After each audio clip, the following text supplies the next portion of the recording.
You are listening to the Outside the Boards podcast. I'm Danny O'Leary. For most of my professional career, I have worked in mainstream sports for some of the world's leading sports organizations and properties and blue-chip brands, helping to create award-winning omni-channel marketing campaigns, result-driven sales strategies, and impactful brand-building initiatives.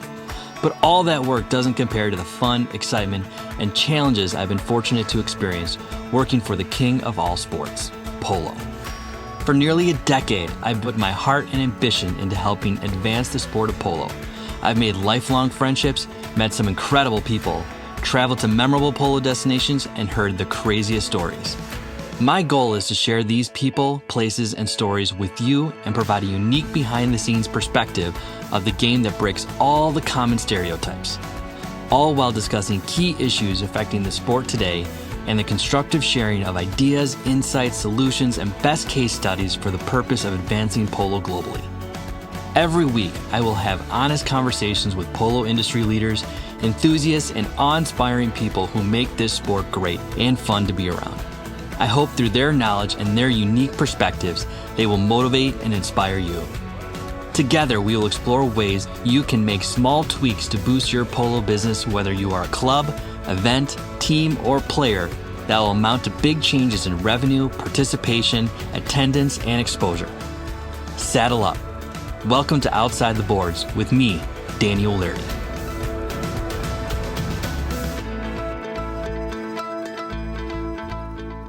Danny O'Leary here, and welcome to Season 4 of the Outside the Boards podcast.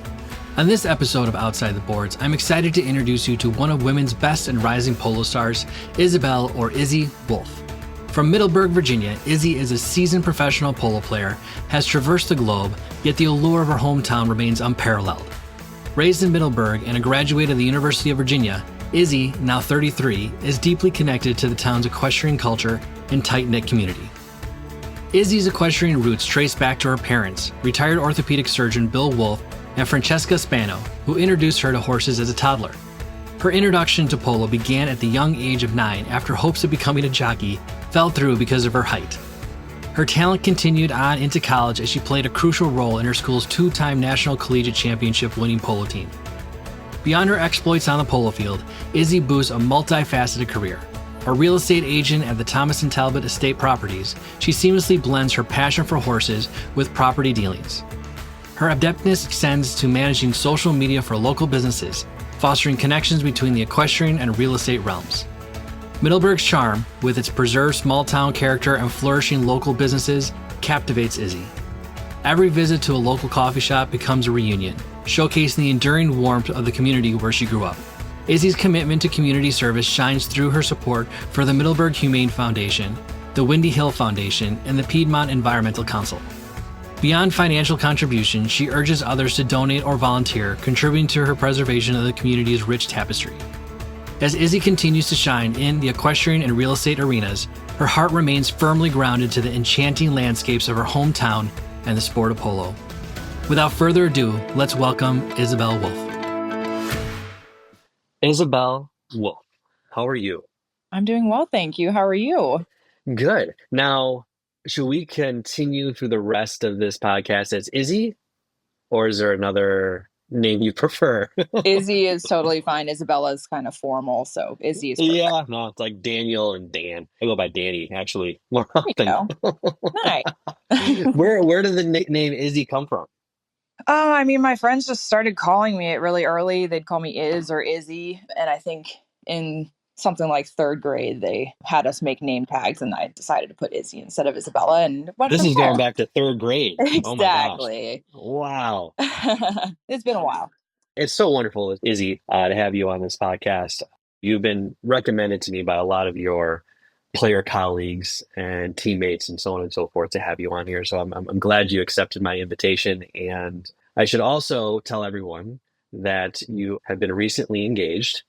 So Yes, congratulations. Thank you. Saw that on your Instagram and everything. So I have to get that out there. So huge congratulations to you. What is the gentleman's name? So his name is Alexander Neil Dorr. He's not in polo. I actually met him through my other job, which is real estate. He's a general contractor and does custom builds from zero, Hmm. And so I met him doing real estate, showing a property to a fellow real estate agent. And then a year later, we actually started dating. So it was fun to get to know him. And I mean, he's awesome. It's kind of been cool to have someone not in polo. It's like showing someone your favorite movie, getting to see it through fresh eyes. And he likes to trail ride with me, and he helped me birth one of my foals that came this spring. So he loves the whole life of it. And it's kind of fun to have someone, come home and have a little bit of separation, because I'm pretty particular with how I like my barn and I know how I like it. So Well, just in general, being in the horse industry in itself, I think yeah, that's like, look, these are attached to my hip. They come with the territory. So you're in or you're out. they were a non-negotiable, and he's very aware of that. And he, I just got back from Argentina. He came and made time in his busy schedule to come for literally 4 days and watched us play the Pink Polo Cup. And he got to see us win against a team that I think people weren't expecting us to win against. So it's cool to have someone so supportive, and it means a lot to me. I would love to be in a room with him and his pals, and everyone's going around the room. They're like, "Oh, well, what does your wife do for a living?" "Oh, she's a polo player." Yeah. Yeah. The rest of that evening, I swear, is going to be about you. Well, it's fun because, he's really into sports, and some of his friends are too. He loves rugby. His family is South African. So he loves sports in general. And I think if you like sports and hand-eye stuff and everything, it's pretty easy to love polo. Yeah, you respect it. Yeah, Absolutely. exactly. Now, I don't mean to put you on the spot because you told me the story, and let's put all the men to shame here to kind of rethink either what they did to ask their significant others to marry them or what they should be doing in the future. How did he do it? Well, he was going to do it with the horses and put a sign around one of their necks asking me to marry him. And, the weather never cooperates. It was super muddy, and all my horses were just full of mud and not presentable. So he ended up deciding to do it inside. And it's Christmas time. So we have a beautiful tree up. And I just come back the day after Christmas from treating an abscess at the barn. So I was all dirty, and we were going to change and go to a brewery. So I changed and came downstairs. And when I came downstairs, there was an avenue of flowers and candles leading to the Christmas tree. And he was playing one of our favorite songs, and got down on one knee and proposed. Did you know it was coming? No, I mean, we'd had conversations saying that we were wanting to do that, like in terms of having the responsible conversations of, the reality of marriage. But I had no idea it was coming then or anything. And I really just wanted it to be a surprise. I don't care if it's publicized or a private moment, but I just wanted it to be a surprise. And he totally nailed it. So you would have been okay if you had "Will you marry me" in a big sports stadium on a con. Yeah, so you would have been okay with that. I mean, that would have been fine and stuff, but I am totally fine with private as well. Private is fine. I love it. Well, let's get into polo. All right. You are one of the top rated polo players in the United States, if not the world. And I really want to get into how you got into this sport because everyone has a very unique story. Hmm. And I read a little bit about you. And do you come from a dynasty of polo players or equestrian enthusiasts? Definitely equestrian enthusiast, but no one else in my family plays polo. So I am the only one that does that. And I was introduced to it when I was 9. My mom was a professional Grand Prix rider and horse saleswoman. She's British and Sardinian. And her Sardinian father was a famous steeplechase jockey in Europe. He actually won this race called the Pardubice in the Czech Republic that's super dangerous and long. And he won it twice back to back on the same horse in 1932 and 33. So I came from a very long line of equestrian enthusiasts, to say the least, and adrenaline junkies, that's for sure. And I wanted to be a jockey actually when I was younger, but I was this height, 5'10", when I was 12. So my hopes were dashed immediately. But I'm actually Ah, glad because I love polo, and I love that it's a team sport, a contact sport, a co-ed sport, and a horse sport, obviously. So I'm glad that I found something that combines all of those things, and everything works out for a reason. now, did you play any team or contact sports other than polo growing up? Yes, I played a lot of field hockey and lacrosse. Ah, Yeah. okay. Hmm. All right. There's a connection that can be easily drawn. Yeah, I did jumping for a long time and I actually evented. My dad fox hunts, and so I used to basically school up his fox hunters in the summer. I would event them. And I mean, I loved it, but I love being part of a team. I don't want to be out there by myself, really. I care more about the team functioning and shining than about me as an individual getting that spotlight.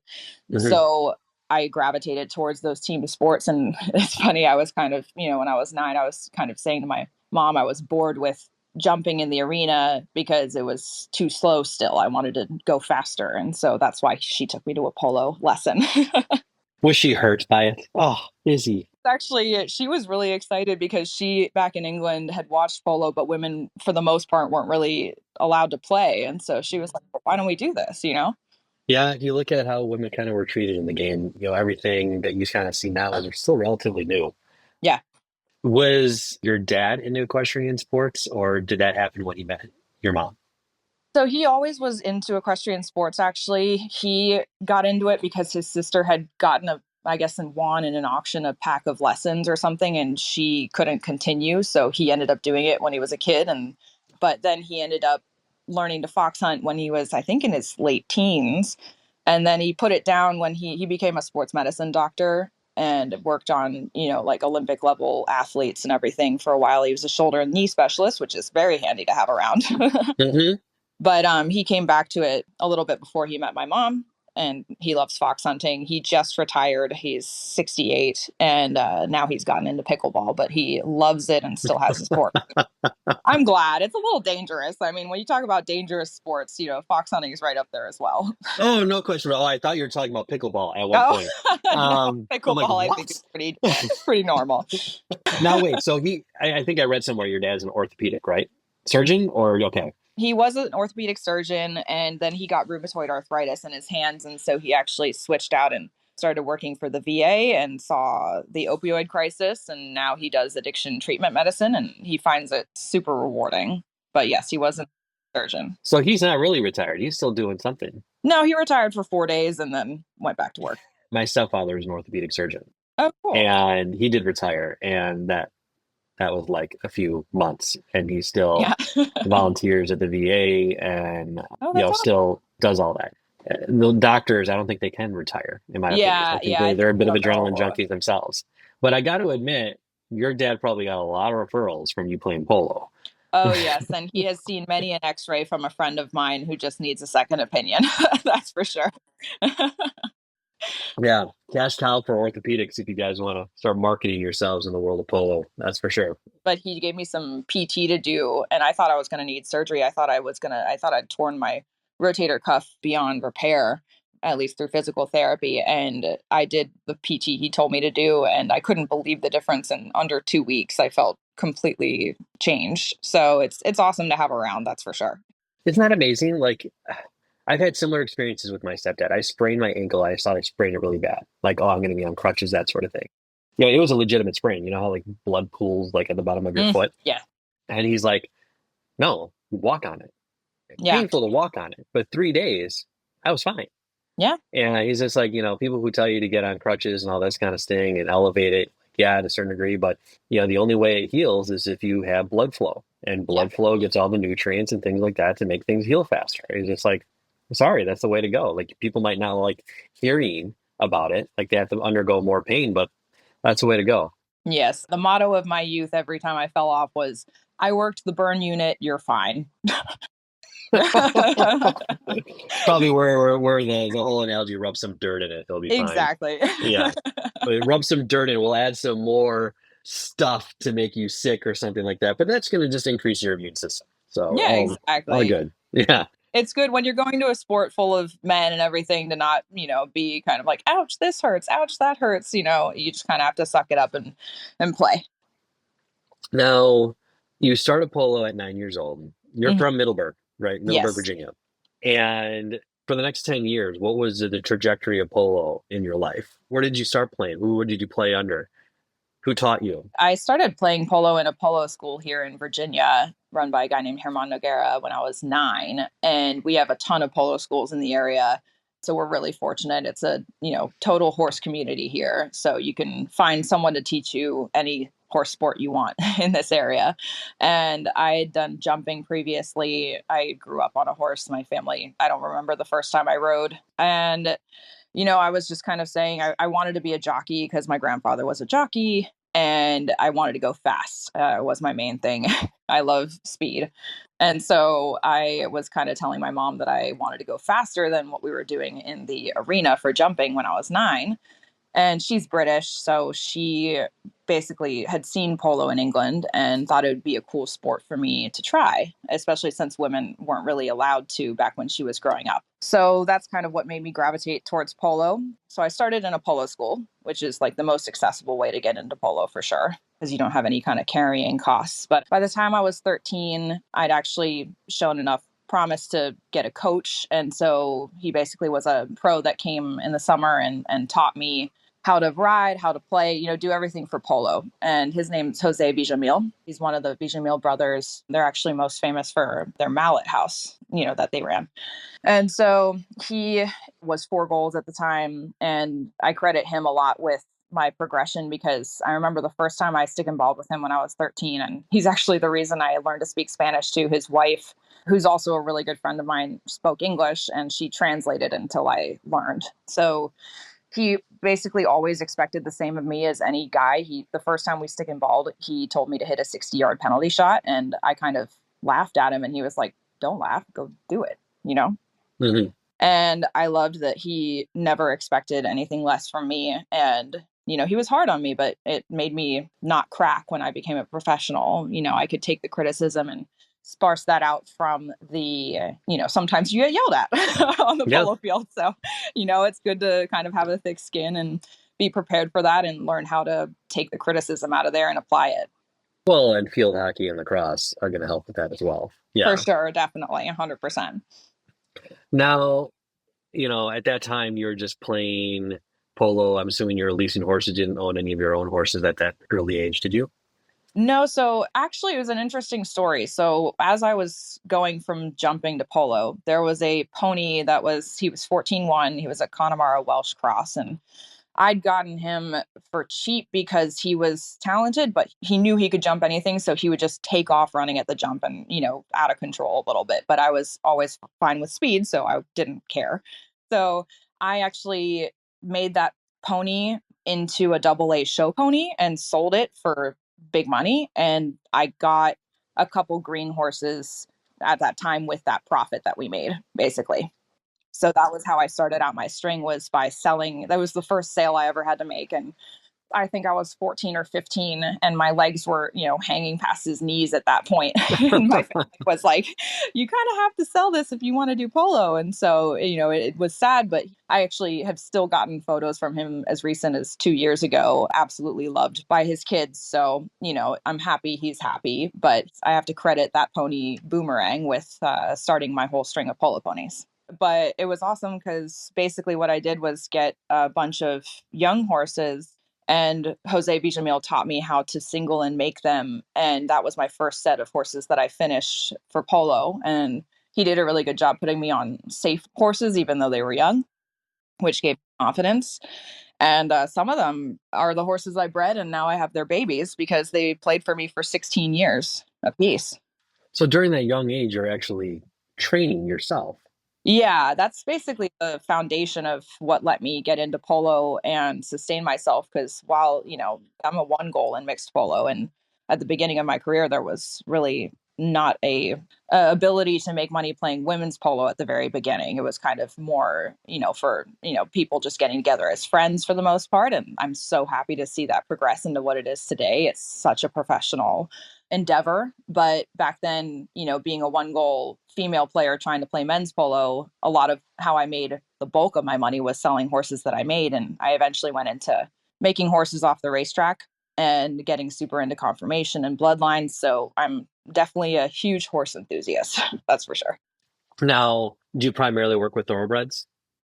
Mostly, yes. I just gravitate towards them. I have a couple. I have 1 quarter horse, and I had 1 appendix, but for some reason, the thoroughbred brain and I get along extremely well. So that's most of what I have. And you have a little bit of a breeding operation going on too? I do, yeah. It's been awesome. My first one is 8 as of this year, and she was 7 last year. She played her first full season. A pro tried to buy her off of me, and she got best playing pony. And she's the daughter of my heart horse that I had for 16 years. I was part of that initial group. And then I have 2 more. One is a year and a half, and the other is 6 months right now. And they're both from another mare from that group. So it's really cool to see their babies and what they pass on to them. And this one that's already playing, it's like I might as well have cloned her mother. It's awesome Yeah. to play her. I mean, it put tears in my eyes the first time I played her because she had so much heart, and she's maybe 15 hands, just a tiny little nugget of a horse, and just could demolish a 53 mallet horse, no problem. And I love that so much. I love it. And you got a good business operation going. I'm not going to call it a side hustle. It sounds like it starts like a side hustle as a player. Yeah, it was like a passion project, because I had sold a horse really well 8 years ago or 9 years ago, I guess. And that's what prompted me to do an embryo with that mare when I was still playing her. Mm-hmm. I don't plan on selling those ones. And that's part of why I do real estate now. Ever since the pandemic, I went from selling horses to selling houses, is what I say. And so it's a lot better because they're inanimate objects, and I end up caring too much about where the horses go. I still market other people's horses as an agent, but for the most part, I avoid selling my own horses unless it's a forever home and they just really jive with somebody. Yeah, that's important. I mean, you hear some shady stories and things like that, even just to make a quick buck. Mm-hmm. And it's good to make sure that people are vetted, and they game is serious, to make sure that a horse finds a good home. Yeah. And I always tell them, whenever I sell them, I say, if they ever need a forever home, please call me. Before we dive back into today's buzzing conversation, we would like to give a special shout out to this season's Outside the Boards podcast extraordinary presenting sponsor, Hive 2.0, the pioneers of hard honey, where passion meets palate. Hive 2.0 is not just a beverage, it's a commitment to the greater good. With over 30 years of perfecting ready-to-drink flavor profiles, Hive 2.0 introduces you to hard honey.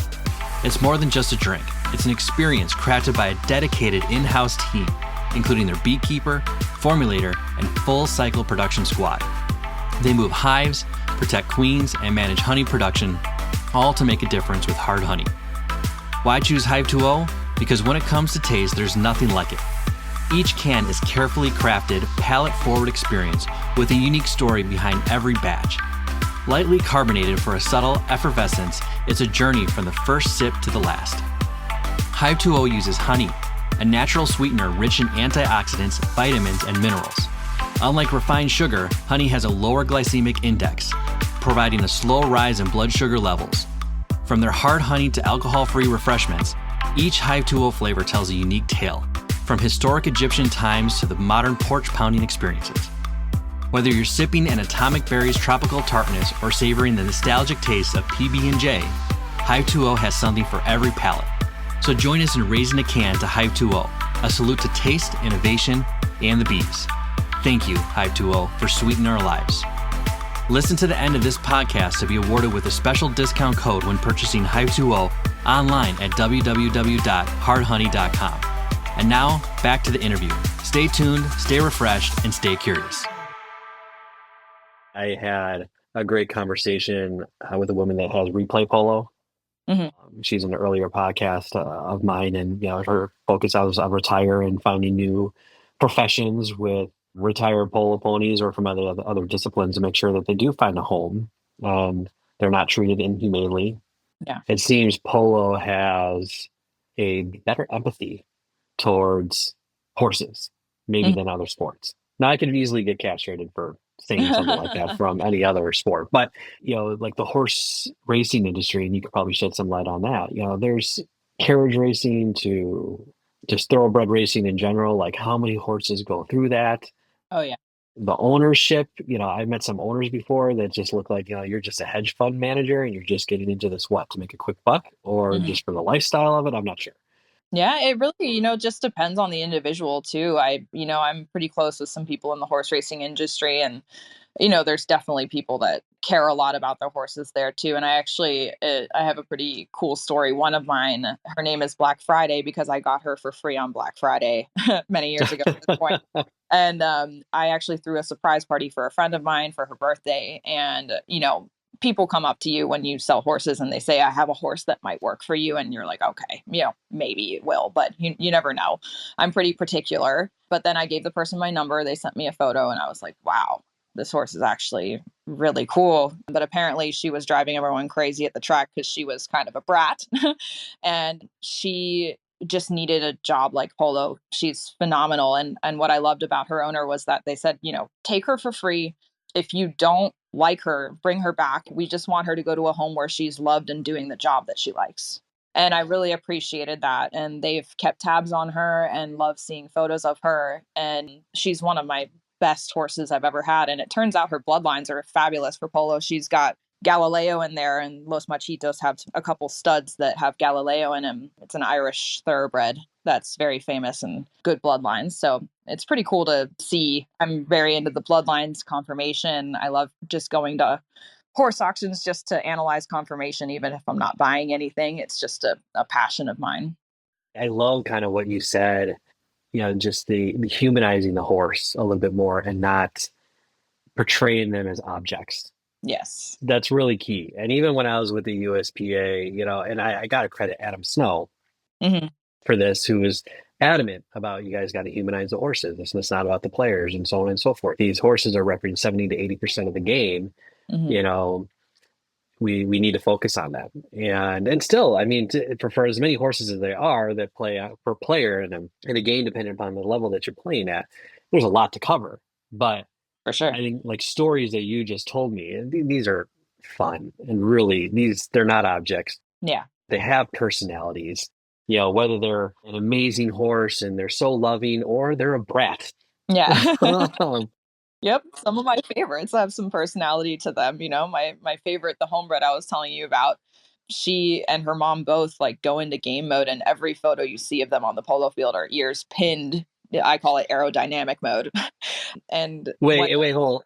I gotta stop you for one second. Like pinned as in like their back? Because yes, like they're like, get away, it's my ball. Okay. I'm glad you mentioned this because I had a conversation about it before.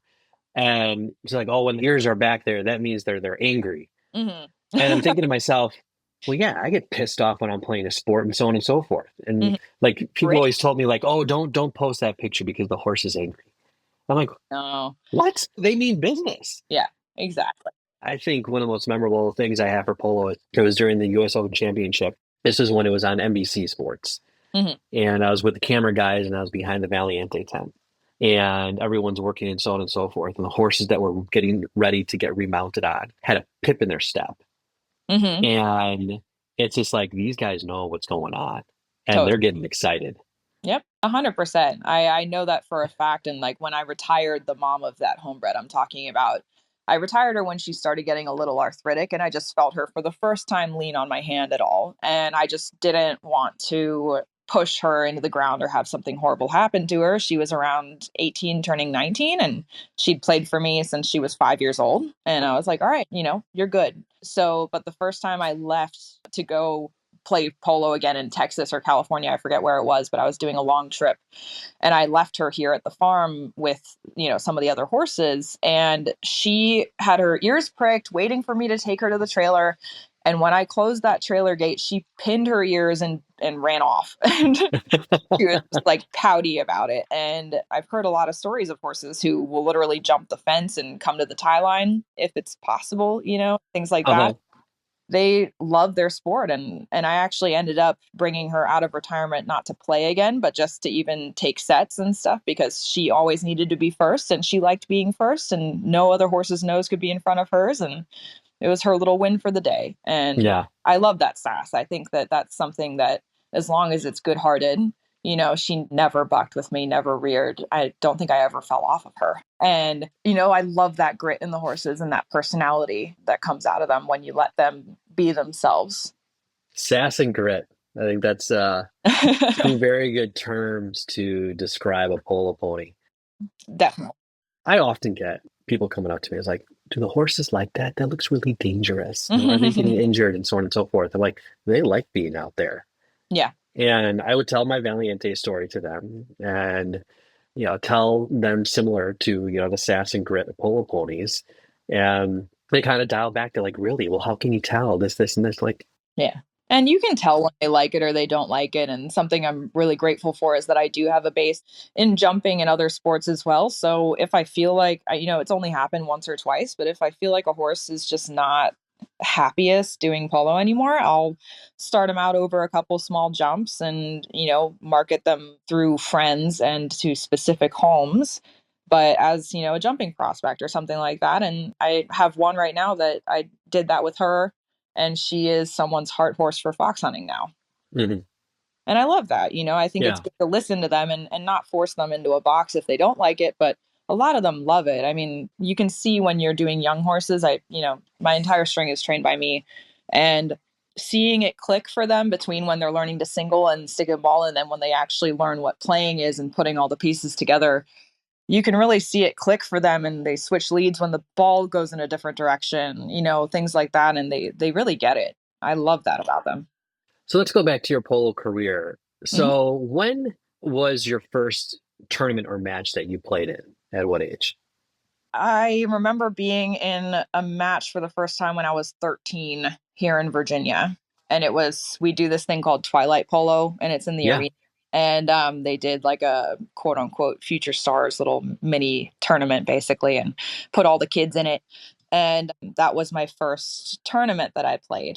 And it was really fun. I mean, it was just amongst friends, and some of them I still play with, which is awesome. And Yeah. some of them I went to college with, which is really cool, and did college nationals. So everything happens for a reason. One is my vet now. When did you discover that I want to make a career out of this? I'm really good. I was walking around at polo school when I was 9 saying that. Okay. Before I'd gotten my first pair of boots, my dad wouldn't get me a pair of boots for a year and a half because he didn't know if I was going to seriously take it on or not. And so I, played for a while in my area at short boots and half chaps. And before I even got the boots, I was walking around saying that. And, people would kind of chuckle and be like, all right, honey, and I just fell in love with it, hook, line, and sinker. Who were some of your mentors? Who were some of the pro players that you looked up to? Sunny Hale was huge for me. Yeah. I actually got to take some clinics with her, and I never got to spend a ton of time with her personally, although I'm close with her friend Tiana Smickless. And we did horse recognition for the WPL together, which was cool. But Sunny was quintessential. When I was growing up, she was everything. And I remember the last clinic I took with her was in Texas, and she was a huge fan of thoroughbreds. So we clicked a lot on that. And she loved one of my thoroughbreds I had at the time named Aviator. Yeah, I mean, it was just awesome to get this clinic from her. And I remember her at one point coming to me and just saying, Issy, I love that you're passing the ball to your teammates, but you can do this yourself. Like, go shine yourself as well. Don't be afraid to do that. And that has always stuck with me. Yeah, it's the kid that always passes the ball instead of taking the shot. Yeah, and I like being part of a team. So, I mean, I'd rather that be the base than be the one that's trying to, be the all-star all the time. But Yeah. it's encouraged me to be like, no, don't be, too humble about shining. And, you can go out there and do the moves you know how to do too. Yeah. So do you consider to be your big break? Would that be the best way to determine it? Like, what was the big, like, Isabel Wolf? She's a new hot shot. Well, I mean, college nationals, they are and were huge. I think it's the best program that the USPA has. And I think it got people, some recognition for being younger and about to embark on the professional trail. And we won in 2012 and 2013. What school do you go to? I went to UVA. Okay. And I still get to play with them, which is awesome. But I think that, and then my first actual professional job, I'd been working in polo for a year. I worked at Owen Reinhardt's breeding operation with Beth Skolnick, who's amazing. And I worked with basically training horses of my own and other people's. And I kept getting told no, that they didn't want to hire me because either the sponsor didn't want a girl or they didn't want a girl or whatever. And I finally got a call from someone saying, well, I want you to come play for me in California. Julio Ariano, endorsed you and said, you're the best of your handicap that I'm going to get. So you better not suck, but I'm going to give you the job, basically. And I thought it was amazing that Julio put his neck out there for me. And I will never forget that. He's a fantastic person. His family's awesome. And I think that was really my big break in terms of that was the first job of my consistent mixed polo jobs out of college. Mhm. And I got to go to Indio and we did well. We didn't win, but we did well. And I thought it was really awesome that those people gave me a chance and they were super embracing when I got there and basically just let my mallet do the talking. Who are some of your teammates going back to your college career? Yeah. So Kylie Sheehan was one of my teammates and she was with me. She was my exact year. So we did 4 years together and I'd played against her in high school as well. And we played the Women's Argentine Open last year together as well. So it's Wonderful. pretty cool to do that. And then Julia Steiner, who is from my hometown and we grew up playing since we were 11 together. She's amazing. And then when she graduated, Vicky Owens came in and she is in the Marines. She's an engineer now, but she was a great player too. But Kylie and Julia are who I've really kept in touch with, and we're all still in the polo world. Kylie is phenomenal. So is Julia. And yeah, I mean, I'm really blessed to still be surrounded by those people. I know Kylie, she was instrumental in putting the WOW program together in Wellington. Yeah, I mean, I think that is such a huge step for women's polo. It's what we really need to have a whole season that parallels the men's season in Florida, our high goal season. And she's really working towards that. I think it's phenomenal what she's accomplishing and what she will accomplish. And we really needed that. There's the high goal and then there's lower level leagues for women's polo. But that middle ground stepping stone was missing. And I think that this will fulfill that. Similar to the men's with the Wellington Polo Tour. I take it, right? Exactly. That's 16 goal, yeah. So, Kylie, if you're listening, please return my phone call because we want you on this podcast as well. But no, that's wonderful. So, looking back at your career, let's tell everyone about your accolades. What is some of the biggest highlights? Well, I've gotten to win a couple, men's 8 goals, both in Texas, back in Midland. I mean, honestly, I can't tell you even what year anymore. But then this last summer, we won the men's 8 goal in June here in Virginia at Virginia United Polo Club, which is a growing club here in Virginia and Middleburg. And that was awesome to be able to do. And in terms of women's polo tournaments we won Brandywine 2 years ago, the women's A flight. And that was awesome. I was with Sarah Martin, Laura Brown, and Katie Mitchum. And it was awesome. We lost in overtime this last year, but really cool. Brandywine is one of my favorite summer clubs to play women's polo at. So it's hard to list all the accolades. I was listening to some of your previous podcasts, and I do agree. I think we need to start kind of commemorating it somehow because it all gets lost eventually. It all kind of blends together as you keep going and keep your nose to the grindstone. You're right. I'm not going to name names, but I'm just like pulling my hair out. I'm like, seriously, you don't know what you won or when you won it?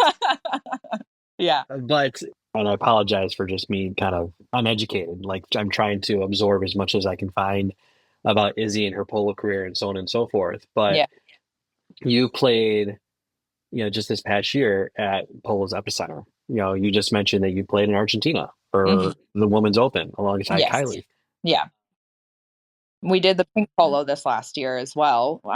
So the 2023 November season, that was really awesome. We got to the finals and we lost by 2, unfortunately, Hope and Hazel, but they're fantastic. And, it was an awesome game. But we did beat Dundas in the semifinals. And that was one of the most intense games I've ever played. It was so tight. I mean, we were within a goal of each other the entire time. And you're going up against the greats like Nina Clarkin and Mia Cambiaso, and they're super mounted. And I was really fortunate to have that same coach, Jose Villamil and Santi Busi, mounting me with great horses. I mean, the best rental string I could have possibly found, but still rental horses compared to an incredible organization that it's their full-time machine. Yeah. And we just kind of put our head down and said, we're going to just take it chucker by chucker, play by play. My man was Nina, and she's just phenomenal. I can't say enough good things about her. So it was really cool to just have my job be marking her. And then you wake up in the last chucker and you're like, oh, we're still tied. We're tied with 30 seconds to go. And then Luisa Garriel made a next shot and we won in the last 30 seconds. And then we went straight to a penalty shootout because our win-loss score was tied. Was this your first Argentine Open or no? That was pink polo. So that's No, right ping pong. before the Okay. Argentine Open. And then the year before was my first Argentine Open. Okay. And we did the pre-open at La Ensenada.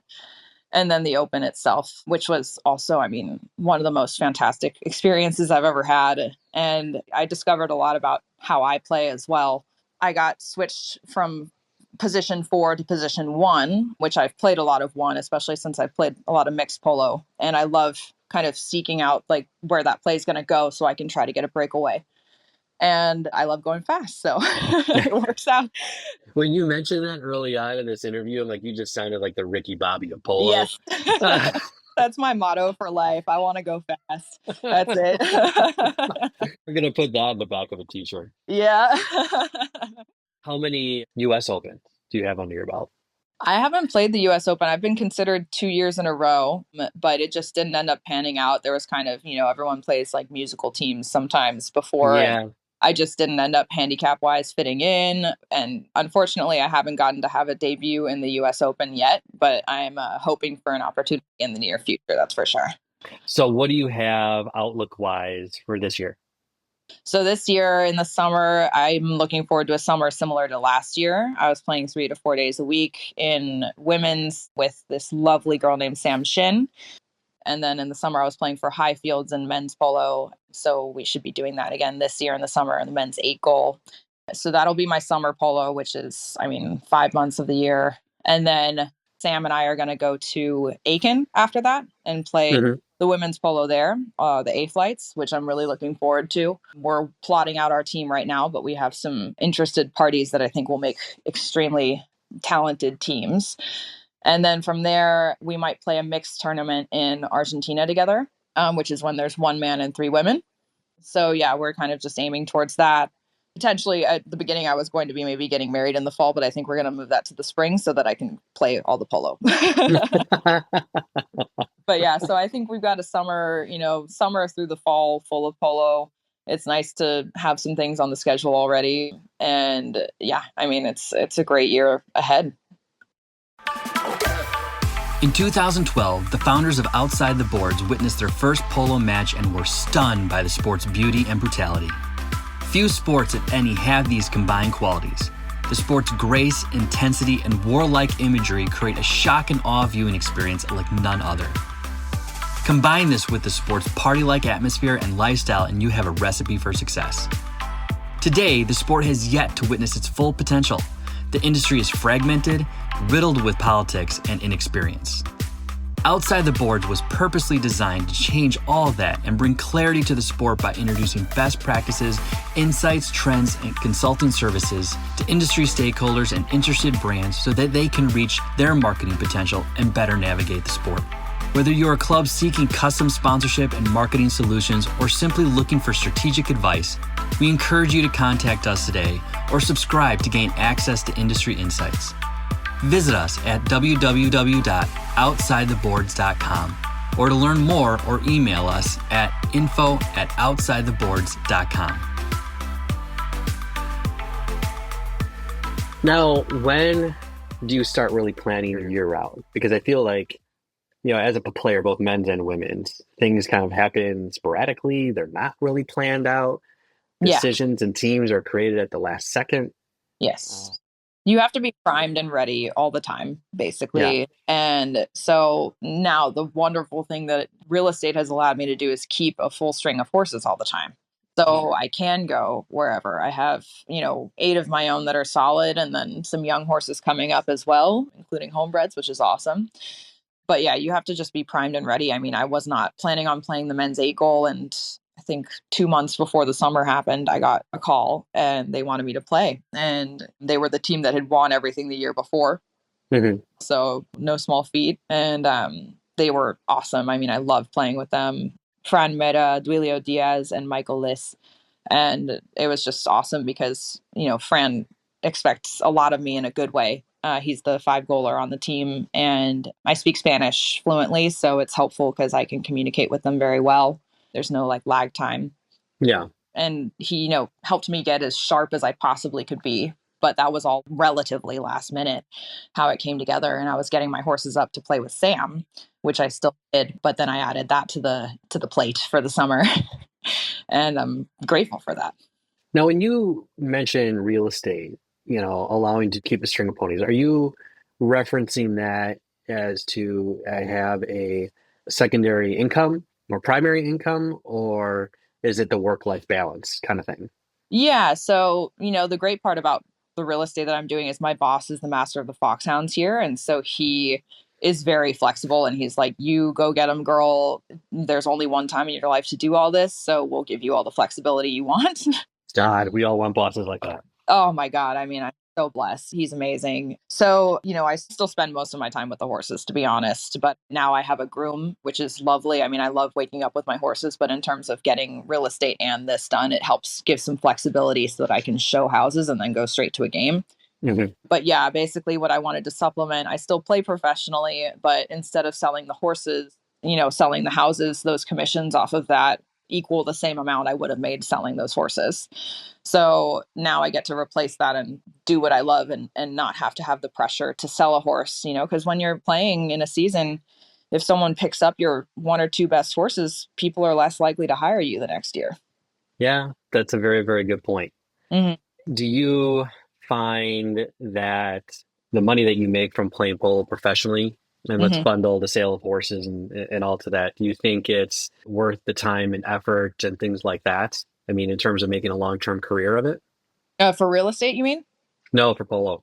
Oh, for polo. Yeah. I mean, I definitely want to keep playing polo professionally for as long as I can, and I love having that be the center of what I do. But I also think that if I basically could make half and half my income from both that and real estate, or even more from real estate, so I have more freedom for polo.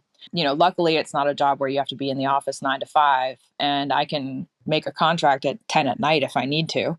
So it luckily doesn't affect my polo schedule too much. So I'm happy to let real estate take me as far as possible in that regard, because our specialty is selling luxury farms. So I think there's a lot of overlap in the clientele eventually. But yeah, I aim to keep polo as one of my primary incomes for as long as possible.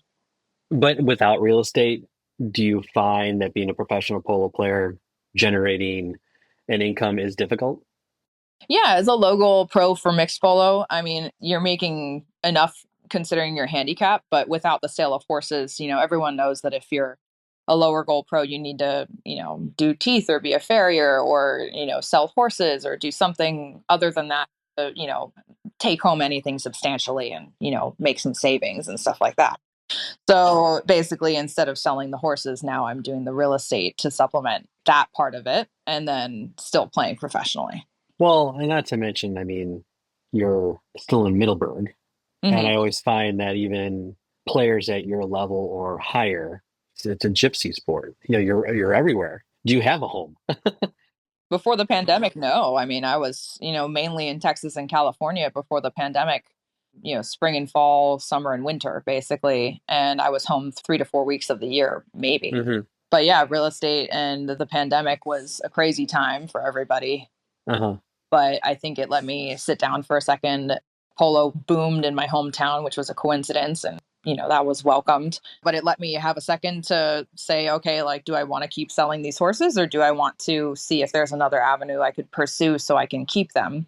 Yeah. I mean, I'm just grateful right now that it's booming in my hometown. Otherwise, it'd be hard to, you kind of have to be a bit of a gypsy with this. But No, I can imagine. I mean, when people ask me about it, like, oh, where do the players go? What do they do? Do they have a home? Where are they from? mhm, And I'm like, not really. I mean, and Jeff Hall, gave me another quote that you could probably put on a t-shirt too, is that polo players follow the sun. yes. And I always use the analogy of a surfer. Hmm. Surfers go where the waves are. And that could be anywhere in the world at any given moment. Hmm. So it's a very interesting lifestyle. And that's why I think that's so intriguing about this game is that common perception from the mainstream viewer, let's say, is oblivious to the real lifestyle of polo. Oh, for sure. I mean, there's a lot of factors you don't think about. And that's another reason why, I mean, I cannot tell you how coincidental the timing of incorporating real estate was, because for the first time in my life, I broke bones that I could not do the sport. for about 6 months. I snapped my right wrist in half. It was like a Z. And I looked at it and I was like, oh my God. You question if you're ever going to have the same strength or coordination. Your right wrist is, essential for polo. And in that same year, I broke my ribs twice. And I was a little bit of a crash test dummy that year. And I actually, when I was playing the Women's Argentine Open and the pre-open, I had 3 broken ribs, but I just really wanted to play. So I finished that up. That's unreal. It makes me think. Yeah, I'm going to bring up Aaron Rodgers, former Green Bay Packer, who was out for the entire season. Like, look at Polo. These guys are playing with broken ribs and they're still out there. You got a team of experts and medical professionals to babysit you and all this kind of stuff. Mm-hmm. Bullshit. Yep. You could probably be out there and you're still getting paid. Yeah, no, it's crazy. I mean, I was determined to play. And I actually didn't go to the doctor. I played the whole pre-open thinking I'd torn a pec muscle because I didn't go to the doctor when I fell off. And I was like, I'm just going to massage it and see what happens and do some strength training. So I was still doing push-ups and all this stuff with broken ribs and just powering through and saying, okay, I'm just going to do this. It's just temporary.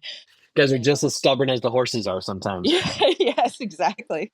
And I was just like, I have this amazing string, this amazing team. Kylie was there, and I had wanted to play the Open because I finally felt good again after my previous injuries. And I was just like, I'm not walking away from this or getting a sub. I'm sorry, but I'm not. So then I got an x-ray between the pre-open and the Open, and much to my dismay, they showed 3 broken ribs in like next to my sternum up in my chest. And on my right side, which is the side you open to hit the ball, Yeah.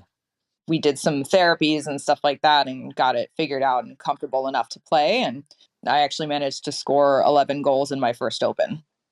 Man, that's impressive. While your dad is probably watching, just shaking his head. Oh, my dad goes, you're fine. It's okay.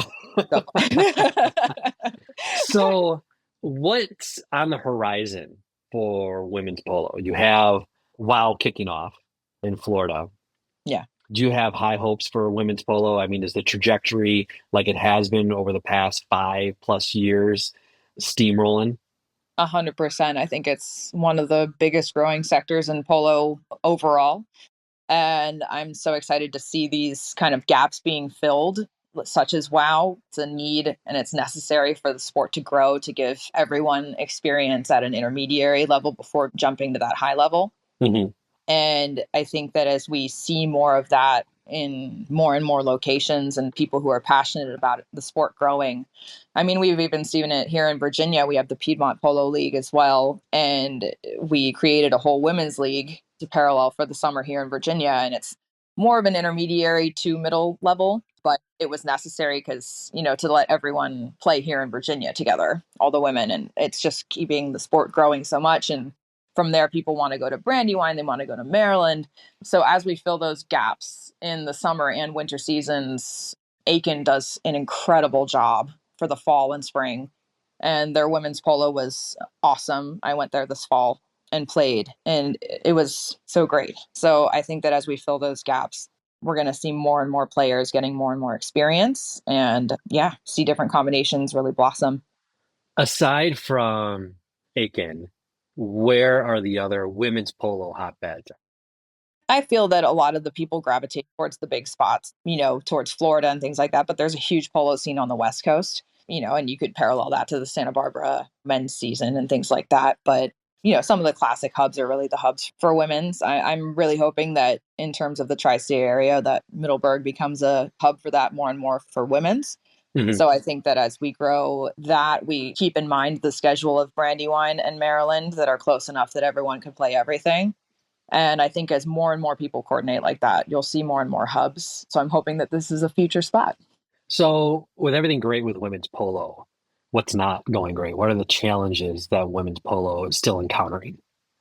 I mean, I'm really grateful for where it's gone and where it's going. I think that maybe the funding in terms of the USPA could allocate maybe more funding just straight up to women's polo, perhaps, because there are some players that have extreme talent that might not have the funds or the ability to travel, especially ones that don't come from a polo family or have any kind of infrastructure. Yeah. So I think that could help. But I think overall, it's just been super promising to see where it's going. And this is outside the Team USPA program. This is just Yes. women's polo overall in general. When you think about it, Team USPA, I think, is for 18 to 23 or 25-year-olds. Yeah. And I think there's a need for that as well. But I think that a lot of women end up establishing themselves perhaps later than men as they go along, because a lot of them are great at making horses and things like that, and kind of almost have to keep selling their best horses, just like any polo player, honestly. But I think that some women come into their prime in their later 20s or maybe early 30s, and it would be nice to see a little bit more support perhaps for that sector. You don't know what the men get in terms of contribution, do you? Like, is the ratio, the investment from the USPA really abnormal? Like, I can't speak to that with any kind of informed exact number. I mean, I've heard things, but I wouldn't feel confident saying them in public. You know what I mean? no, understood. Do you find that women are fairly compensated, to the men in equivalent to handicaps and so on and so forth? Yeah, I mean, I'm a 1 in mixed polo and then a 5 in women's. Yeah. So, I'm obviously handicapped differently, but, I charge the same for a men's or a women's game, really. So I think that is awesome to see. I think that in maybe a decade ago, you wouldn't have seen that. Yeah. Even, maybe 5 or 8 years ago, you wouldn't have even seen that. So it's great to see that part progress. And, when you ask a number, I mean, it's not absurd money. You're not an NFL player, you know what I mean? But at the same time, it's, people are happy to, compensate what you feel is necessary. Income disparity between players and athletes and so on and so forth has been a significant topic for the last decade, if not more. Mm-hmm. And there's a lot of factors and things that attribute to that. But with polo, as they always say, the great equalizer is the horse. Mm-hmm. And the fixed overhead that a player has in terms of its upkeep as a string is the same across the board, relatively. Yeah. So with that said, it's just like, yeah, you technically have to pay me the same as this person or a man or what have you, because we got to maintain our string of ponies and it's X, Y, and Z. It's like, sorry, there's no way around it.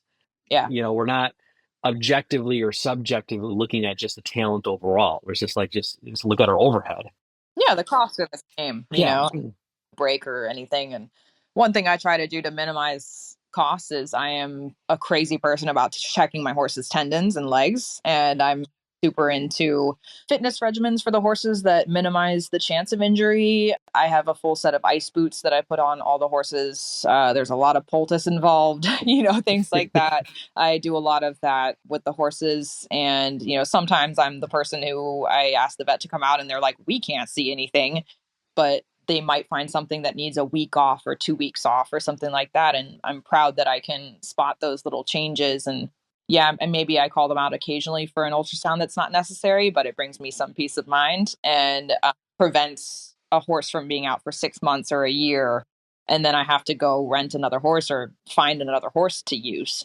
I should have asked this question to Beth because I had interviewed her as well as part of this season's podcast. And off the top of your head, I bet different polo ponies cost different in the long run. But for one single polo pony, what is the annual cost to care, maintain, all that? Like, is there one number in your head? Not really, because say you're in Virginia versus somewhere that doesn't have grass, such as Arizona or California or something, you're going to be paying a lot more for hay full year. I pay a lot for hay in the wintertime. I get round bales for the horses and do it as economically as possible. Yeah. But I believe I've heard the number of like keeping a horse, for example, in Florida full time at the absolute minimum, you're paying around $2,000 a horse per month to maintain that. Okay. But it varies so much with, hay costs and things like that. Farrier can be more or less the same, but I have acres to turn the horses out on and they eat a lot of the grass in the summer. So my hay costs are very minimal and perhaps not the same as someone who's in a more arid climate. Mm-hmm. $2,000 a month. So that's $24,000 per pony. Mm-hmm. And that's also Florida and things like that. Yeah. But still, I mean, basic math to determine even just a string of ponies, if not more. Yeah. what the investment is. And then, if it's a string of ponies, I mean, my Yeah. gosh, that's two people's income. Yeah. And that's without vet bills or, anything like that, Yeah, because people always use that analogy of the cost of owning a boat, and I Yeah. know those comparisons are always drawn with polo. It's like, well, what does it take to play the sport? Like, do you own a boat? Yeah. And how much you're involved depends on how big of a boat you have. Yeah. For sure. So no, those statistics are really fascinating because anything, for the new listener that's not relatively immersed in polo, to draw on those comparisons, if you will, and put the numbers. Like I had a fantastic conversation with Alejandro Batro from, Batro Fields, and wow, did we go into the stats with a polo field? And part of it makes me wonder, like, wow, polo fields are not very part of environmental sustainability. But at the same time, it's like, well, the polo fields use a lot of rainwater. There's, huge ponds and so on and so forth. So it's not that much different than golf. But we also, there is an element of sustainability in polo that a lot of other sports do not have that really differentiate ourselves. Fascinating conversation I had with him. And actually, it's been broken up into 2 episodes because it ended up being like, I think, an hour and 40 minutes in length. So much to talk about. But nonetheless, like Isabel, this has been a fantastic conversation, and I hope you enjoyed it as well. There's just so much to talk about. Women's polo is so exciting, and I love talking about it. I don't know if you've heard my conversations with Pamela and Erica. Erica is, wow. Oh, yes. Yes. She's an exciting person to talk to. Definitely. There's so much life in her. But I really appreciate it, Izzy, for you coming on and sharing about your career and where women's polo is going, the challenges you're encountering with. And I'm glad people get a chance to really know you. Thank you for having me. I really appreciate this time. And I mean, I love talking about horses in the sport of polo. So thank you for having me. And by the way, I mean, you're 5 right now, women's outdoor? Yes. And it's 6 arena. Is that correct? Correct me if I'm wrong. Yes. Now, do you have aspirations of getting higher? Or are you comfortable where you are? Yeah. I don't think any of us are comfortable where we are if we're really doing it right. And that's part of why I'm really grateful to have my string I can keep as well, is because I wanted to shift my focus from doing green horses to getting better and being the best player I can be. Wonderful. And do you have a handicap in mind for the future? Or, for you, are you just like, you want to be in the Open, the US Open, you want to continue to be in the Argentine Open and play the top tournaments of the world? Yeah, I mean, all of the above. I think as long as I'm worth the handicap and, it's in tandem with how well I'm doing, then I'm happy to get to whatever handicap I can possibly get. The sky's the limit. But it'd be nice to have my first experience in the US Open be when I'm still at 5. So, there's benefits to both, and, the sky's the limit.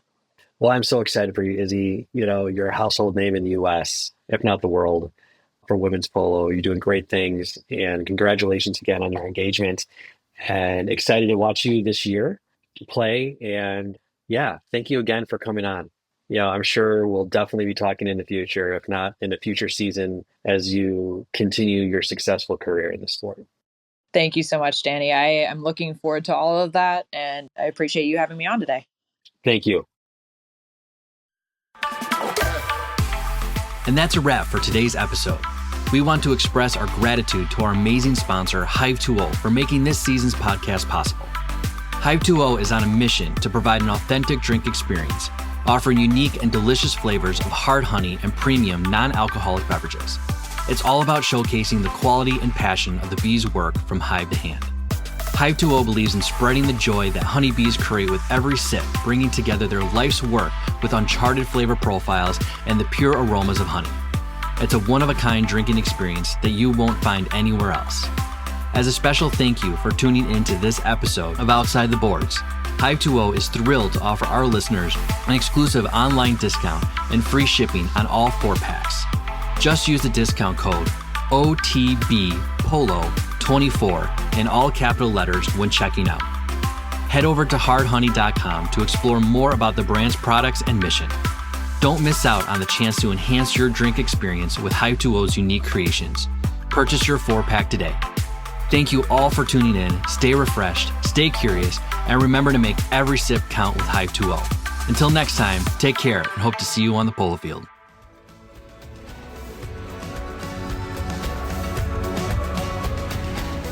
That was a great episode.